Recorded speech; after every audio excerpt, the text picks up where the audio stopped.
Hi, Greg. Welcome to the show. Thank you very much for having me.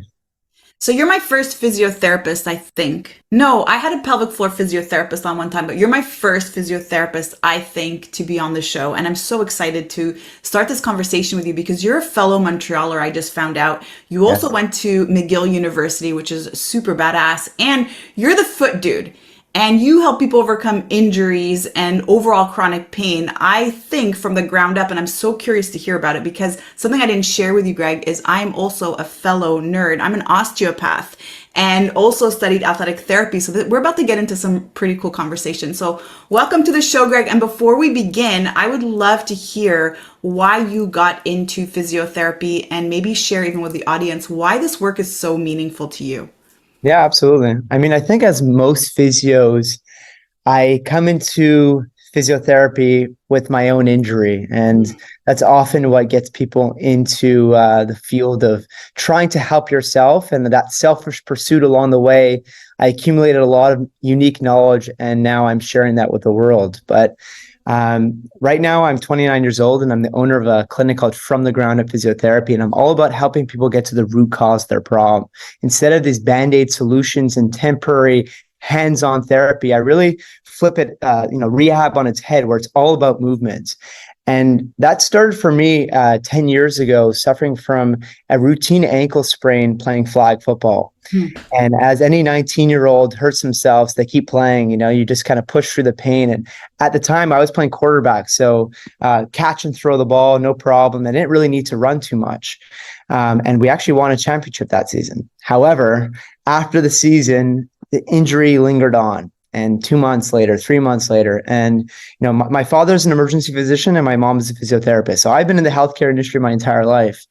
But no matter what hookups I had and the physios that I was going to see myself, nothing seemed to be working. So they were doing lots of hands-on and different like bandage strength exercises and towel curls and calf raises and all the things that are often given, but nothing really was working. And eventually I went into orthotics. I saw Mm. a podiatrist.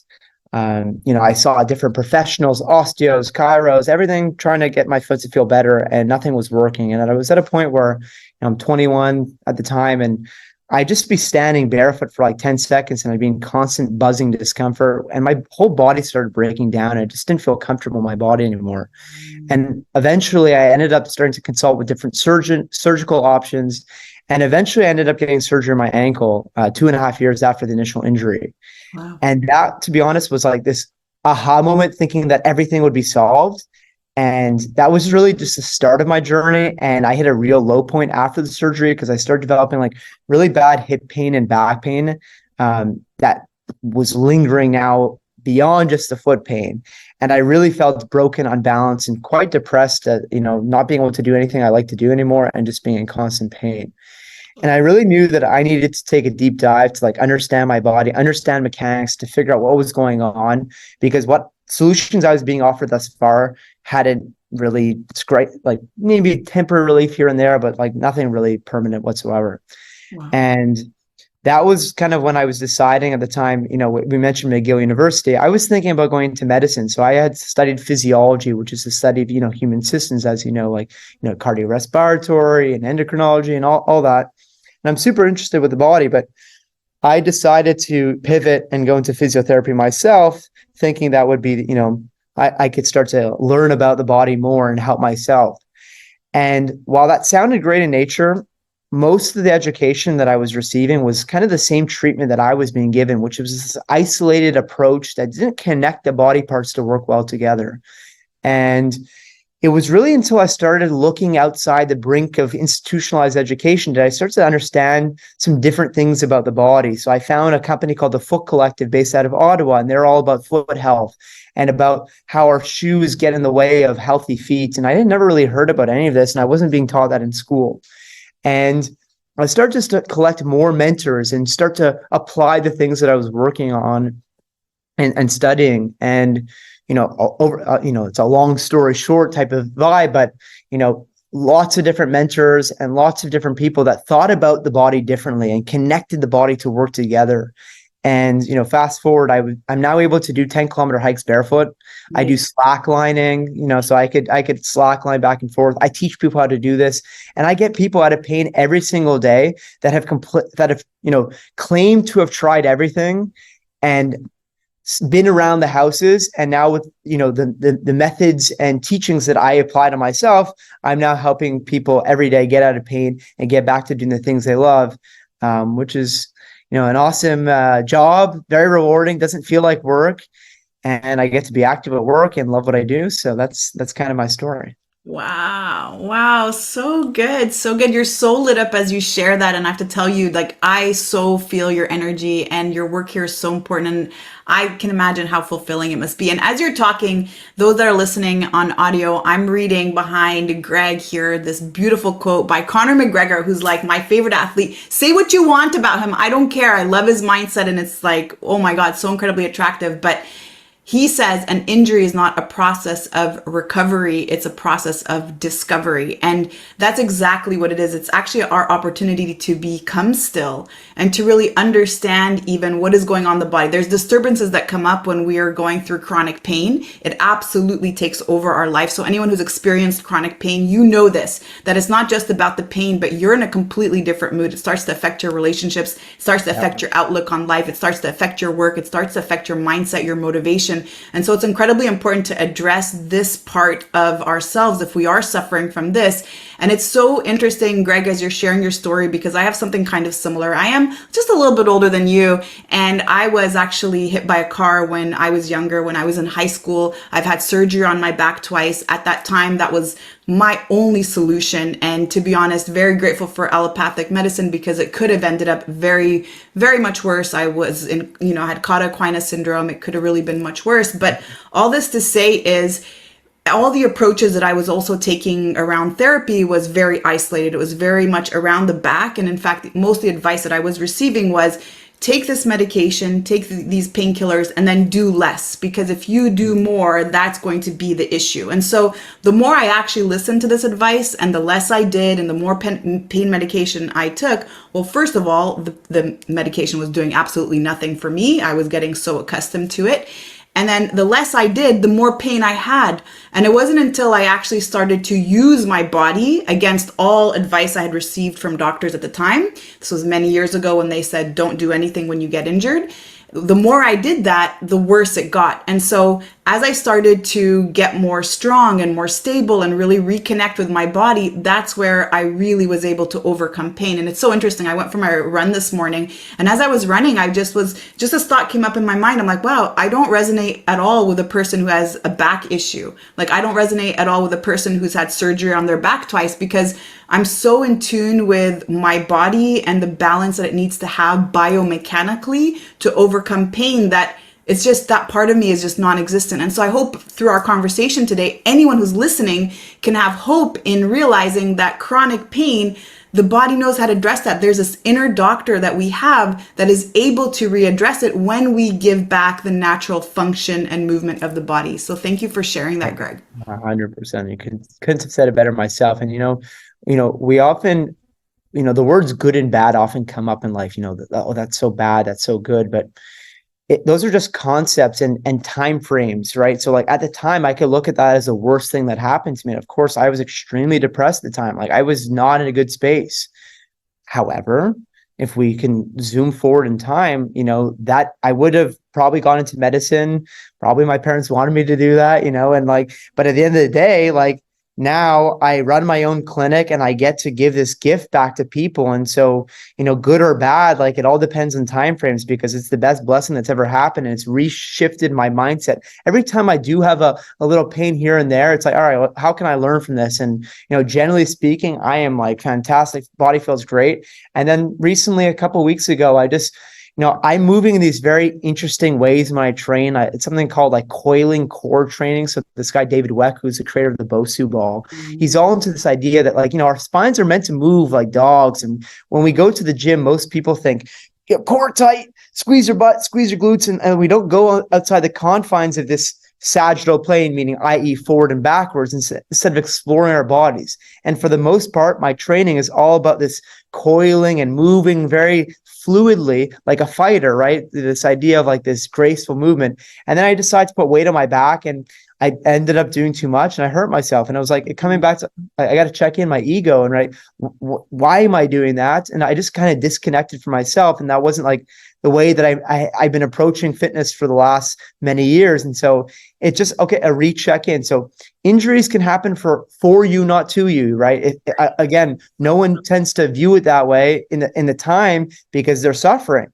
But when you're vulnerable, you're in a state of ready to make changes. And that's what I really like about my job, is that people are very, I practice in very unique ways that go against the grain for the most part. And people are like, well, I've never been told this my whole life. I've been told the exact opposite of what you're telling me. I'm like, man, how's it turned out for you so far? Exactly. So I think it's interesting because people are talking emotionally to me. They're talking, physically to me. Just, all right, like, we got to change some things in my life. And that's what injuries are about, is it's like, all right, it's got to halter your life. And instead of getting distracted with all the things that we have to distract us, like, let's go inward and figure out like what's going on with like everything, because, it really does put a stop on your life when you are dealing with, like, depending on obviously the severity and what type of injury, but certainly it's a time to discover, self-discovery, right? As the quote says. So good. I love how you tied in the emotional part, because really when somebody presents themselves with an injury, it's not just the injury. There was all this other stuff in your life that happened that brought you to this injury, which sometimes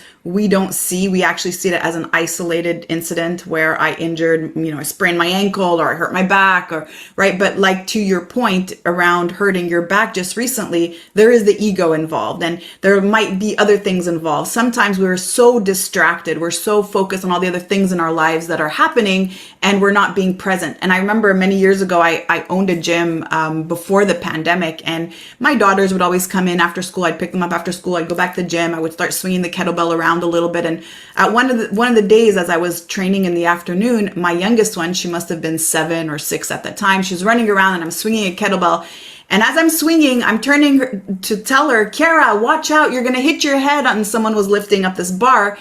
And boom, I put my back out. And because the reason why I did that was I wasn't being mindful. I wasn't being present. I was so incredibly distracted. And so when we do injure ourselves and something breaks down the body, there is a psychological component. There's an emotional component. There's a physiological component. There's a spiritual component. All of these things tie in, and none of those can be separated because that's who we are. We are all those things. And so it's so incredibly important to address that. And even inflammation and nutrition, not looking at it as in calories in and calories out, and it's all about releasing weight, but understanding that also what we're eating is either helping our healing process or delaying it. It's either creating more inflammation or it's helping us overcome inflammation. And so many things to address here, but I'm super curious. And just, you mentioned that you went on a hike. I think it was a long hike barefoot. I'm just so curious about that. So I actually want to go back and hear more about that. For sure. What is with this whole barefoot thing? I've heard many concepts in the past. I'll be honest, I've tried running barefoot before, and if anything, I became so incredibly sore in my calves. And so I'm sure there's a way to progressively get there, but maybe you can share with us, what are the benefits and why would you recommend for someone to give that a try? I think the simplest thing to understand, like to contextualize everything, is like evolution. Hundreds of thousands of years of evolution, we evolved on this planet barefoot to walk on uneven terrain, to walk on grass, on the soil, on the roots and the rocks and everything in between. And then all of a sudden there was a moment in time, and it's in the last like 50, 60 years, when Phil Knight popularized the Nike shoe, that we decided that if our feet are not supported by these fancy technology shoes, then our feet are screwed, and inherently our feet are flawed, and unless they're inside these shoes, we have no capacity to use our feet appropriately. Now, the reality is, as I mentioned, our feet are robust, they're strong, they're meant to be able to move well. Now, when we look inside an Asics, a New Balance, a Nike, what we'll see is a shoe that is too tapered in at the toe box. Now, we could obviously understand that when it comes to a high-heeled shoe, a nice triangle, everyone will agree that your foot does not fit inside a triangle, obviously. However, Even your Asics is too narrow. Even when you buy your double E version, the widest part of most shoes is at the ball of the foot, and then it comes in at the toes. So imagine, you and I both live in a very cold place called Montreal, and it's minus Well, 10. we can debate about that later, but yeah. You don't find it cold at minus 20? It's all right. It's all right. Okay, fine. But for most people, they find it cold. Okay, so anyhow, the idea is that imagine you wear mittens your entire life. So gloves let your fingers move, but mittens, where your four fingers are glued together, they don't move very well. And so the same thing is happening inside of our taper toe box shoes, where our wide feet are not allowed to spread out the way that they're supposed to. So instead of, think about bunions, Morton's neuromas, all these different problems, it's just a result of your foot being squished in too much all the time. Now, the next element of footwear that kind of screws people up is this idea that most shoes are not flexible. So you're like, well, obviously not. We need arch support. We need rigid motion control, stability, gel shock technology, all the things you've been told. But imagine you broke your arm and you're in a cast. Well, what's going to happen to your arm after 6 weeks? Is it going to be loosey-goosey, or is it going to be nice and tight after it's been spent all that time, right? So it's pretty tight, and all the muscles atrophy. Well, what happens inside a shoe when they can't move is that your feet, the bones, the joints, everything gets tighter, and the muscles stop being able to go through their full range of motion. So now we have a weak foot, a stiff foot, a tapered toe box. We could take the element of most shoes, again, coming back to this idea that, again, 3-inch heel, very obvious for people to understand. Why do women like to wear high heels? Well, what does it do? It makes your legs longer. It accentuates curves, bigger breasts, bigger bust, but all that good stuff. But it comes at a cost that basically everything gets compressed on the backside. And so even an Asics that has a 1/2-inch heel lift is doing that to a lesser extent. Now, when we're born with our heel and our toes flat on the floor. But what's happening is that when we push our body out of alignment, now we have to make compensations 24/7 to make sure that the body is like, doesn't feel like it's falling over. And then the final piece of the puzzle, and we'll talk about why I go barefoot, is basically, imagine you go outside and it's very sunny. You don't wear a blindfold, you wear sunglasses. But when people think that a good shoe is a Hoka or, just a nice fat cushioning Nike Air Max, Adidas Boost, you name your brand, whatever it is, we're basically dumbing down the signal that our feet are supposed to feel from the ground. Just like our hands, our feet have just as many nerve endings, and there's so much information that can be gleaned about the surfaces we walk on, and balance is achieved by the feet feeling. But when we don't feel the ground very well, we kind of, imagine you're standing on a pillow, you're kind of off balance. So there are these new shoe companies that exist that have these wide toe box shoes that are flat, that are flexible, that are thin, that just protect the foot, but don't impose on the foot. Right. And so why I go barefoot hiking is this idea that it's an extremely enriching experience to go on the ground and feel my feet. And people think, oh my God, aren't you going to sprain your ankle, or aren't you going to, step on something? It's like, one, I'm a lot more mindful when I walk. Two, when you're in a big hiking boot and you hit one bad rock, well, you're a lot more likely to sprain your ankle than my foot that has 26 bones and 33 joints that can adapt to uneven terrain. So it's a very cool experience. And this, again, comes from someone who dealt with 5 years of foot pain. Right. So the foot changes in response to the load. Now, when someone goes and just runs barefoot or in like these more minimalist shoes after being more in an Asics or a Hoka, it's a transition process. So your calves feel it, because normally what happens when we run, we tend to heel strike a lot more, which loads the joints rather than like the ball of the foot and the midfoot. And so you're not loading the tissues, you're rather like kind of banging through your joints. So it's not that it's a bad thing that you felt your calves. It's just about like slowly transitioning. Right. Because, one of the things that happened was, those 5-finger-toed shoes that exist, when they first came out, like people ask me, what do you think with them? I think they're great. But what I think is that if you go and run 10 kilometers in Asics and then you run 10 kilometers in those, well, that's like going to the gym for the first time, putting on 500 pounds on the bench and trying to, bench it. It's like your feet are weak right now and need to experience a transition process along with a lot of the things I show people, which is to, re-educate the foot to move well. Right. Oh, so good. I love everything you said. Yeah, and agree with that too. And it is true. I am hardcore, and the first time I decided to, change the way that I ran. Even when I started to more forefoot land versus heel strike, I had to do my full distance. I never allow myself to progressively get into it. So I totally get that. And so people are now listening. And by the way, as you were sharing, I wanted to share with you that I found a shoe that I find for my feet. I actually have a wider sort of toes in the front. And so does everyone, by the way. Everyone's got that wide foot in front. But yes, right. And so, but mine excessively. Like, I don't know what it is excessively. I don't know if it's ever since I started trail running or had kids, but mine got even wider. And I found these great shoes called Ultras, and this is not. The Ultras are. Yeah. Those are really, really great. What I like to caveat with people when it comes down to, because one of the elements I mentioned is thin, so that people could feel the ground. Now, there's a caveat, the star and asterisk there, whereas like, I think a good idea for most people is to transition to Ultra because they are wide, they are flat, they are flexible, but they have the cushioning that people are accustomed to, less so than like a lot of shoes, but it's a good place to start.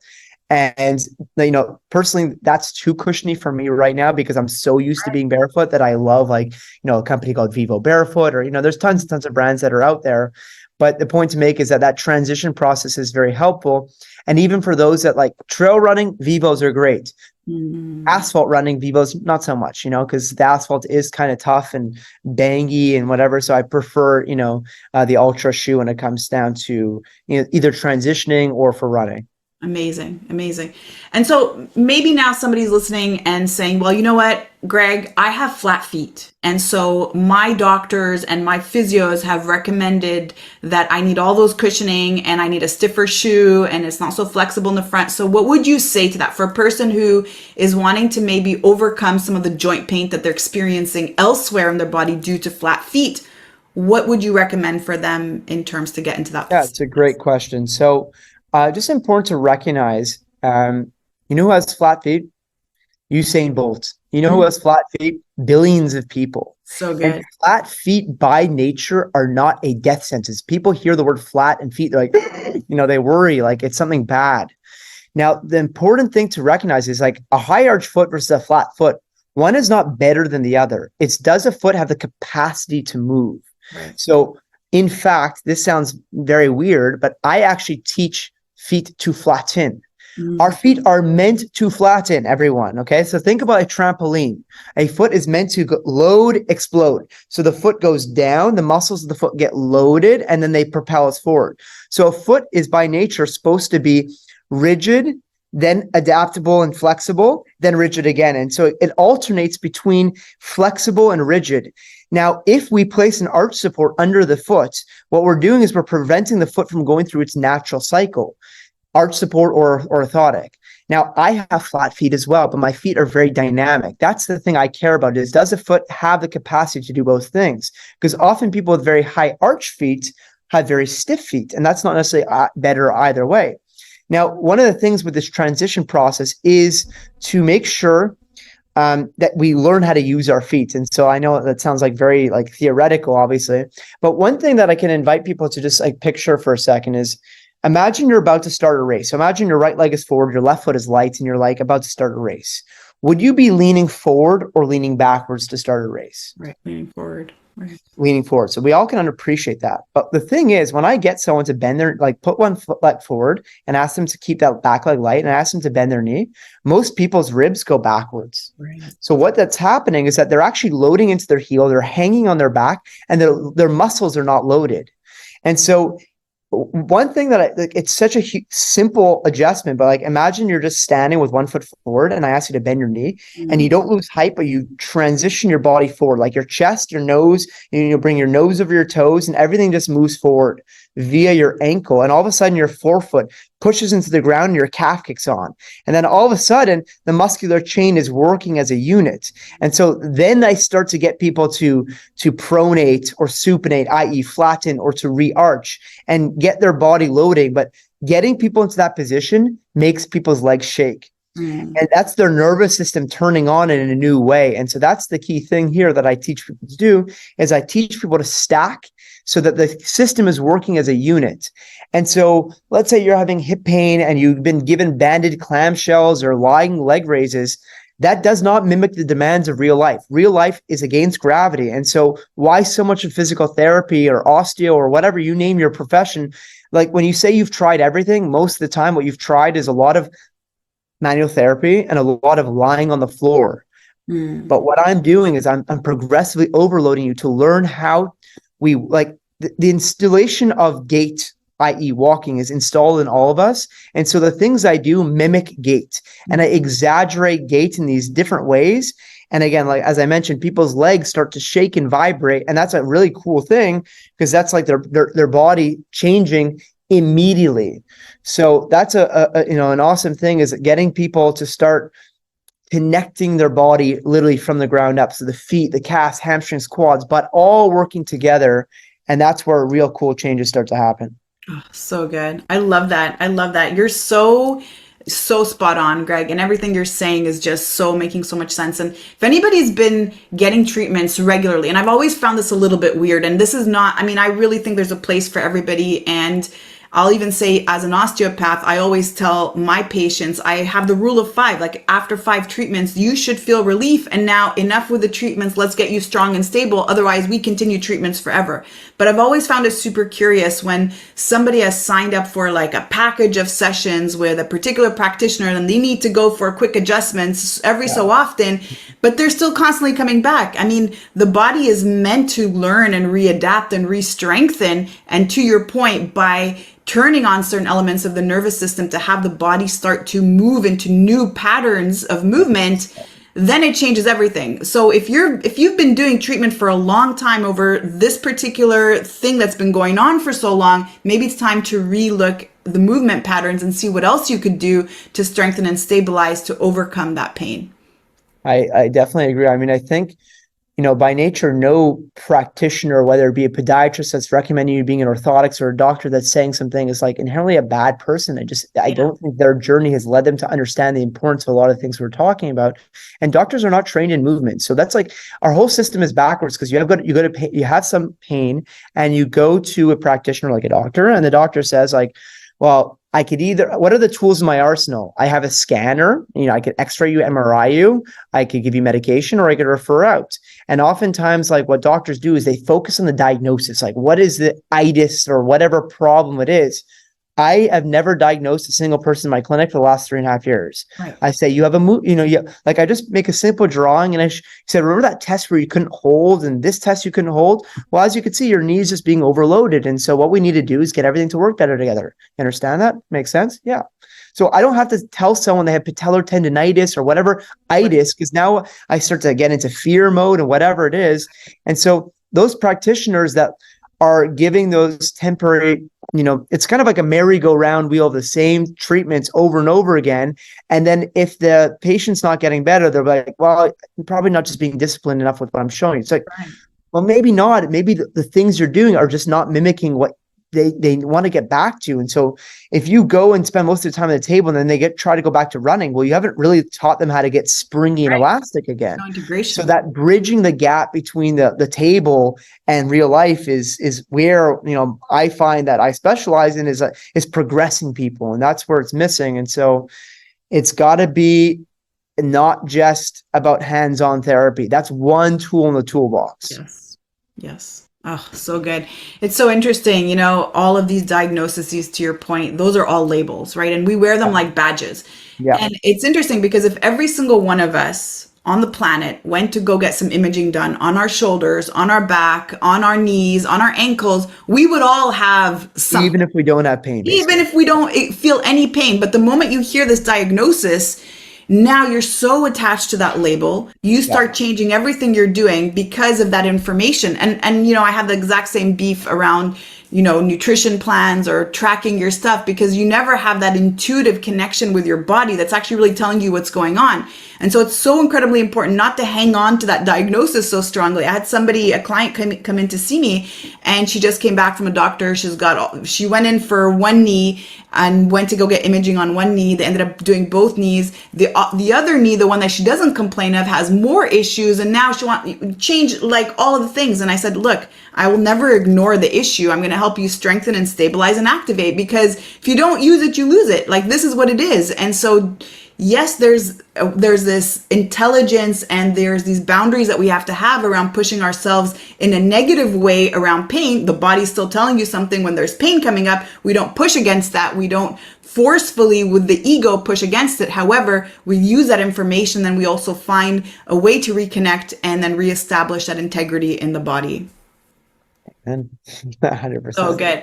So you also mentioned just coming back to talking about labeling and just being sort of attached to that diagnosis. You also mentioned the dangers around being a victim of your injury. So could you expand on that a little bit? What is so dangerous about seeing yourself as a victim of whatever injury or whatever chronic pain you're suffering from? Well, I think victims put responsibility on other people, right?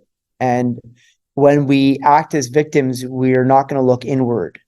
And when you say, my doctor told me this, and this person told me this, and this person told me this, like, you don't have autonomy over your own decisions, and we always have choices. Right. And so, my main goal for most people is like, I'm not here to fix you. People say, I always ask on my evaluation, like, I've got a magic wand. Like, what's your main goal for coming to see me? And they're like, fix me. It's like, I'm not here to be your fixer. And I don't think any practitioner, if they think that their hands are God and they're going to fix their clients, you got it wrong, because I'm here to be your guide. And yes, I want to, we're here together in this team. We're going to make a treatment plan together. We're going to understand that there's a graded exposure plan, but ultimately I'm here to empower you to take responsibility for your health. And the moment you start to connect with these exercises, the shaking, like I mentioned, is like, well, maybe you're doing those exercises that you did before and like you didn't feel connected to them because they weren't doing anything. And that's like, don't tell the practitioner, it's just they weren't doing anything. And so, test, retest. Like if I do something, I should see an immediate nervous system change in terms of like, not necessarily they're pain-free, but at least something made a difference after my intervention.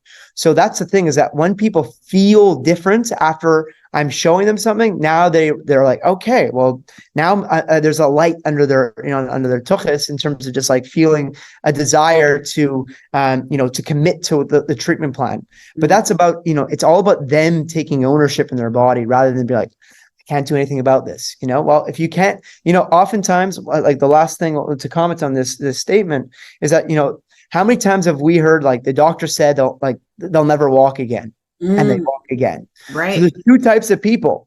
One that says, fuck you, I'm going to walk again. The other one says, your words are my reality. And so we now adopt this hierarchical relationship where the doctor is above me. And because they say, well, like, look, you're just going to have to deal with this. Right. Well, yeah, really, like that's a huge statement. That's like so arrogant for someone to say that to you, right. Because they don't, what do you mean? How many times have we seen people heal? Right. So, that's a huge thing, is that, okay, well, if you're going to play the victim mentality, and again, I'm definitely empathizing with people with pain. I've had lots of pain throughout my entire body, all sorts of compensations. But if you find the right person that can guide you through a process of you taking ownership, the sky's the limit. And every time you find weakness, you now have to start to reframe that as potential. Oh, my gosh, so good. So good. And you've said so many amazing things just now, and I want to just unpack a little bit of what you said. And it's so interesting because for whatever reason, and again, it's I've also come from a line of doctors. Both my parents were doctors or physicians. My brother is. So I've experienced and I've heard enough around that. What's super interesting is we hold doctors so responsible for the know-it-all and the be-it-all in our society. And if the doctor said it, then it must be true. And whatever the doctor says about my nutrition, I'm going to follow, even though they've never been formally trained in nutrition. Whatever the doctor says about my injury or my sport or how much activity I should do, I will listen, even though they've never been formally trained in that. They are doctors of medicine, of medication, of medicine. They're very great at diagnoses. They're great at symptoms, signs and symptoms, and then they'll tell you which medication or intervention is the best according to allopathic medicine. And it's not to take away from them, because again, what we're sharing here is that everyone's got their place. But we also need to advocate for our own health. If there's something that doesn't feel right, then I need to just pursue other opinions. And most importantly, I need to listen to my body. And the only way that I can move forward and heal myself is to take my power back. It's not because this doctor said I've got only 6 months left to live that that's truth, because with all due respect, they are not God. They cannot tell us how much time we have left or what our future outcome is. But really, if we want to move forward and we want to find healing, then we have to start to listen to our body and then seek out information and continue to seek out knowledge, because there's always a way. And you know, the amount of people that I've had on this podcast, Greg, who've had a diagnosis where they were told they would never walk again or they would never make it. I've had somebody come on who had a stroke and all she could move was her pinky. She's completely recovered. She's now a public speaker. And it's just the more and more and more you hear these stories, the more you are absolutely spot on. We continue to play the victim. Well, we're going to stay in that space. There actually is no possibility for us. It's who we are. It's what we end up identifying with, versus the moment we realize that we have the power and we own what's going on. We're not the victim. And your words are just words. I'm actually going to find a better way.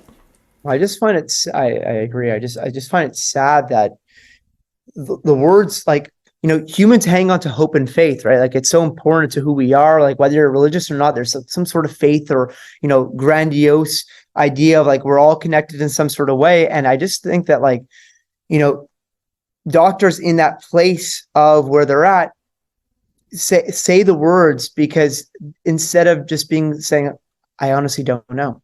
Like, they could be humble enough to say, I don't know. Like, I don't know what it's going to be, and I don't have all the answers. And I think it's important to, like, that they're well connected to in quote unquote alternative health, even though, like, we have to call ourselves alternative, even though we're holistic. I find it very funny that that's like the way that we go about, you know, viewing the world. But yes, I agree. You know, that's something that over time, like, I have to develop even a healthier relationship with, like, looking at the modern medical world, because I think that, like, I tend to bash it a lot, and it's probably coming from a place of, like, you know, my parents were really pushing me to go into medical school, and, you know, it was a whole shebang to say, like, well, actually, like, this is my calling.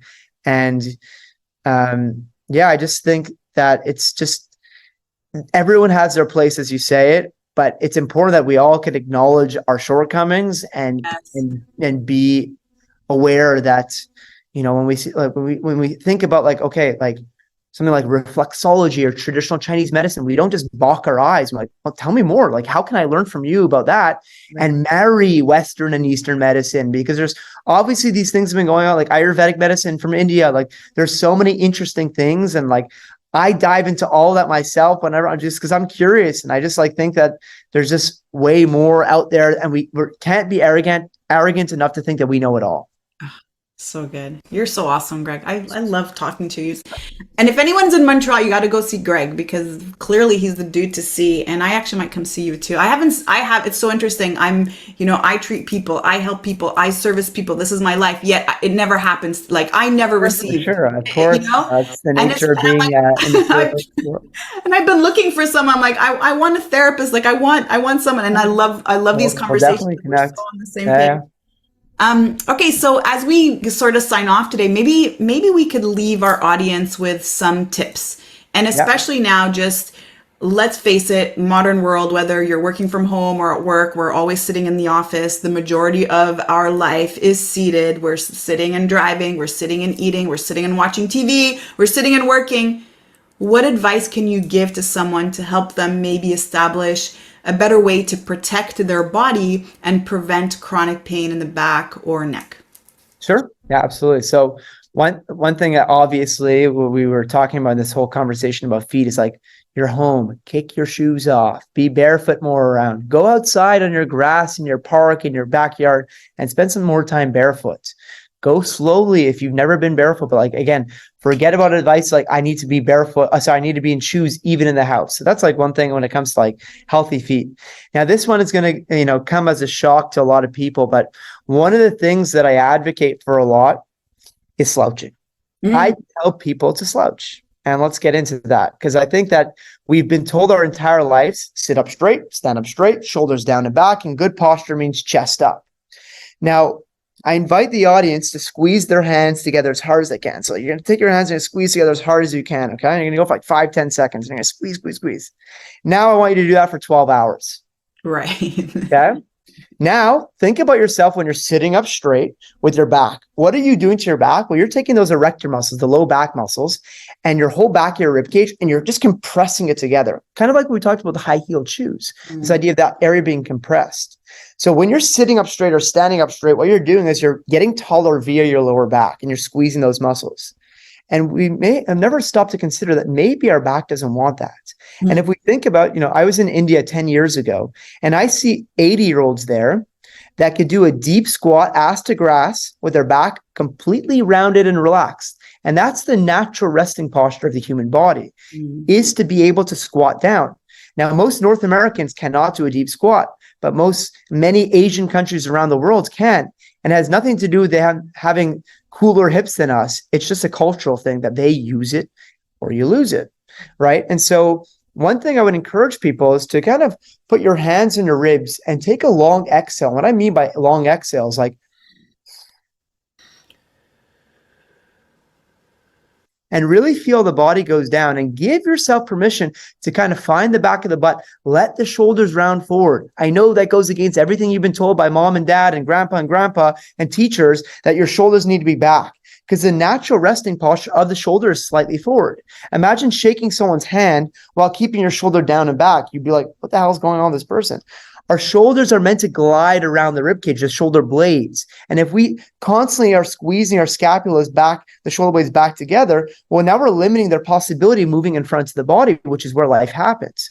So getting into a deep squat position, even elevating your heels, spending more time on the floor, allowing your back to relax, doing things that are more congruent. I just had a client today. She's like, yeah, like, it doesn't feel natural what they told me, but I've been trying it, and her ribs are super flared up. And most people's ribs are very flared in front. It's like, imagine you're walking and I try to scare you. You're walking across the street and I go, boo, your ribs are going to pop up and you're going to be in chest up mode. And that's fight or flight. This is the sympathetic tone of the whole system, versus when you sigh, like everything kind of deflates and you relax. So a lot of things I do with clients, like I'll have them doing balloon breathing, getting their ribs to come down and learning how to breathe in quietly, rather than most people's advice when they're stressed is take a deep breath and they go, and they sniff and they go up. What I rather teach people is how to relax their ribs and breathing quietly through their nose to allow the rib cage to expand.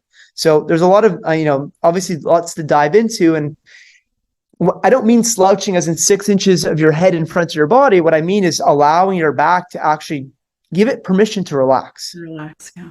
So good. So good.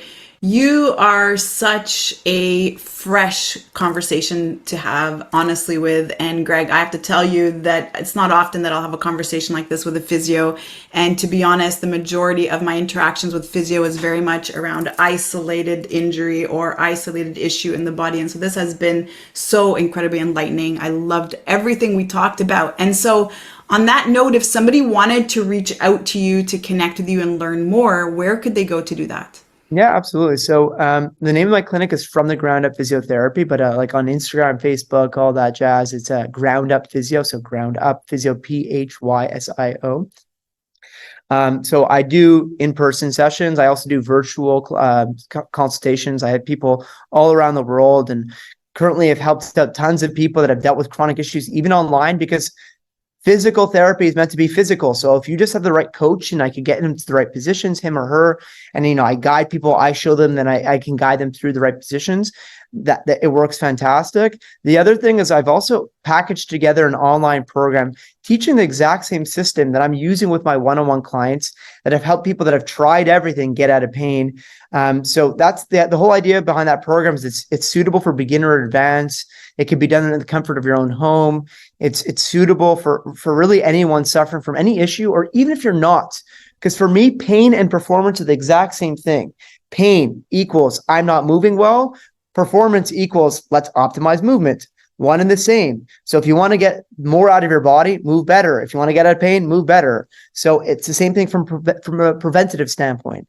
So this program is available, and it's I think it's super powerful. Again, you can find it in the links in my bio or reach out to me. You'll find a way if you just type my clinic online. Amazing. This was awesome, Greg. Thank you so much for your time today. Loved our conversation. My pleasure. Thanks for having me.